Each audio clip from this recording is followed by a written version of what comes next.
షణ్ముఖ జస్వంత్ ఈ పేరుకి పెద్ద పరిచయం అక్కర్లేదు. సోషల్ మీడియా ద్వారా మంచి క్రేజ్ సంపాదించి ఇన్ఫ్లుయెన్సర్గా, యూట్యూబర్గాను ఎంతో మంచి క్రేజ్ సంపాదించాడు షణ్ముఖ జస్వంత్. షణ్ముఖ జస్వంత్ బిగ్ బాస్ తెలుగులోకి ఎంట్రీ ఇచ్చి బిగ్ బాస్ కంటెస్టెంట్గా మిగతా కంటెస్టెంట్లకి గట్టి పోటీ ఇచ్చి బిగ్ బాస్ విన్నర్గా నిలిచిన సంగతి తెలిసింది. ప్రస్తుతం షణ్ముఖ జస్వంత్ తను ప్రేమించిన వైష్ణవిని పెళ్లి చేసుకున్నాడు. ఆ పెళ్లికి సంబంధించిన బెస్ట్ మూమెంట్స్ అన్నింటినీ షేర్ చేస్తూ ఎమోషనల్ పోస్ట్ పెట్టాడు.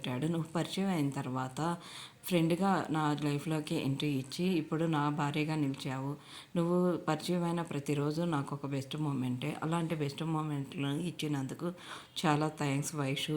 నువ్వెప్పుడు ఇలాగే హ్యాపీగా ఉండాలి. నేను అలాగే నిన్ను ఉంచుతాను అంటూ పోస్ట్ చేశాడు. ఇది చూసిన నెటిజన్లు కూడా ఇద్దరికీ కంగ్రాట్స్ తెలియజేస్తూ మీరు ఎప్పుడు ఇలాగే హ్యాపీగా ఉండాలి అంటూ కామెంట్స్ పెడుతున్నారు. ప్రస్తుతం ఆ ఫొటోస్ ఎడమరమల్ మూమెంట్స్ ఇప్పుడు నెట్టింట్లో వైరల్ అవుతున్నాయి. ఇలాంటి లేటెస్ట్ అప్డేట్ కోసం ఛానల్ సబ్స్క్రైబ్ చేసుకొని పక్కనే ఉన్న బెల్ ఐకాన్ని టైప్ చేయండి.